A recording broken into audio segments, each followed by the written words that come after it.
Okay, little snack number 2, a bottle of chili sauce. Let's put this in a crock pot. Some people use barbecue sauce, but if you ever tried the chili sauce, it's really a lot better. I'll rinse this bottle out real quick. Okay, ordinary grape jelly.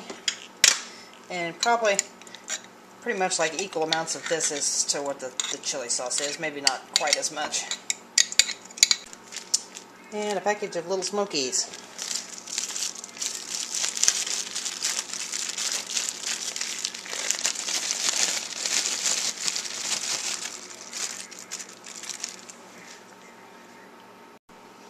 And just kind of stir these down in there a little bit.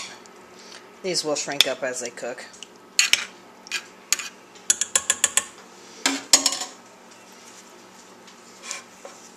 And we will just put the lid on this and plug it in and hit it.